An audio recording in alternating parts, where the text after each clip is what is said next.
আসসালামু আলাইকুম এভরিওয়ান, চলে আসলাম আরও একটা রেসিপি নিয়ে। রোল ভাপা পুলি পিঠা একদম কম সময়ে তোমরা অনেকগুলো বানিয়ে নিতে পারবে। দুটো রোল থেকে কিন্তু অনেকগুলো স্লাইস এখানে তোমরা পেয়ে যাবে। তো একটা একটা করে বানানোর কোনো প্রয়োজন নেই। ঠিক এইভাবে যদি তোমরা বানিয়ে নিতে পারো তাহলে কিন্তু অনেকগুলো হয়ে যায়। দেখতে যতটা সুন্দর, মাশাআল্লাহ খেতেও কিন্তু অনেকটা সুন্দর। আর তিনটি উপকরণ দিয়ে এই পিঠেটা হয়ে যাবে। এখানে আমি নিয়েছিলাম 1 বাটি পরিমাণ খেজুরের গুড়, 1 বাটি নিয়েছিলাম নারকেল কোড়ানো, আর 1 বাটি নিয়েছিলাম চালের আটা বা চালের গুঁড়ো তোমরা বলতে পারো। এটা শুকনো ছিল, বাজার থেকে নেওয়া। তারপর একটা কড়াই বসিয়ে দিয়ে কড়াইটা গরম হতেই তার মধ্যে গুড়টা দিলাম। গুড় যখন মেল্ট হয়ে গেছে দিয়ে দিলাম নারকেল কোড়ানোটা। এই দুটোকে খুব ভালোভাবে মিশিয়ে নিতে হবে। প্রথম কিছুক্ষণ নাড়াচাড়া করার পরে গুড়টা মেল্ট হয়ে আসবে আর নারকেল থেকেও জলটা ছাড়বে। তো দুটোকেই ভালোভাবে শুকনো শুকনো পর্যন্ত ভালোভাবে নাড়তে হবে আর রেডি করে নিতে হবে। দেখতেই পাচ্ছ জলটা ছাড়ছে আর এখানে জলটা শুকিয়েও অলমোস্ট এসছে। তো এইভাবে যদি তোমরা বানাতে চাও পারো, না হলে কিন্তু এর মধ্যে একটু দুধও অ্যাড করতে পারো, সেটাতেও একটা ক্রিমি টেক্সচার আসবে। তো এটা আমার ফাইনালি রেডি হয়ে গেছে, সাইডে সরিয়ে রাখলাম। নিয়ে নিলাম আলাদা একটা কড়াই, দিয়ে দিলাম একটা বাটির 1.5 বাটি পরিমাণ জল, আর সেই বাটির 1 বাটি দিয়েছিলাম এখানে আটা, আর স্বাদ মতো লবণটাও দিয়েছিলাম। দিয়ে এটা ভালোভাবে একটা সিদ্ধ করে ডো বানিয়ে নেব।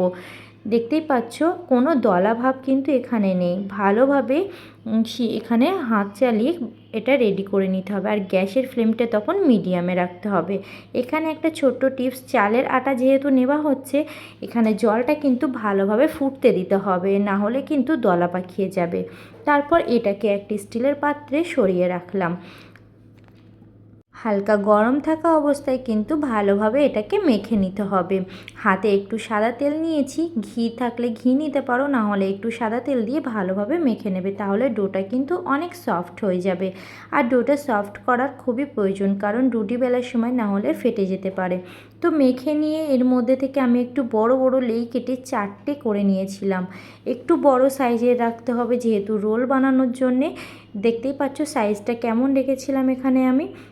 তারপর এটাকেও একটু শুকনো চালের আটা দিয়ে ভালোভাবে আরও একটু মেখে নেব। যতটা ডোটা সফট হবে রুটিটা কিন্তু তত সুন্দর হবে, আর পিঠাটাও অনেক মজাদার হবে, কোনো ফেটে যাবে না। তারপর দেখতেই পাচ্ছ কতটা নরমভাবে হয়ে গেছে এটা। উপর থেকে একটু চালের আটা দিয়ে ভালোভাবে এটাকে বেলে নেব, যেভাবে আমরা রুটি বেলে থাকি। রুটিটাকে কিন্তু খুব পাতলা করা যাবে না। এখানে আমি দেখিয়ে দিচ্ছি রুটিটা কেমন রেখেছিলাম আমি, একটু মিডিয়াম সাইজেরই রাখতে হবে, দেখতেই পাচ্ছ।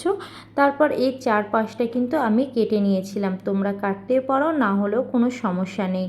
এমনিতেই এই রাউন্ড শেপের উপরেও তোমরা এটা রেডি করতে পারবে। যে পুরটা রেডি করেছিলাম ঠিক মাঝখান বরাবর এটা দিয়ে দিলাম। তারপর একটা চামচের সাহায্যে ভালোভাবে এটা স্প্রেড করে দেব। দেখতেই পাচ্ছ কিভাবে করে নিলাম। 4-5টা একটু ফাঁকা রেখেছিলাম রোল করতে, তাহলে সুবিধা হবে। তারপর 2 হাতের সাহায্যে ঠিক এইভাবে একটা রোল করে নেব। দেখতেই পাচ্ছ রোলটা কত সুন্দরভাবে রেডি হয়ে গেছে। এবার কড়াইতে জল গরম হতে আগে থেকেই বসিয়ে দিয়েছিলাম, ওর উপরে একটা ছিদ্র থালা দিয়ে অল্প একটু অয়েল ব্রাশ করে নিয়েছিলাম, সেটা স্কিপ হয়ে গেছে ভিডিওতে। তার উপরে দিয়ে দিলাম ওটা।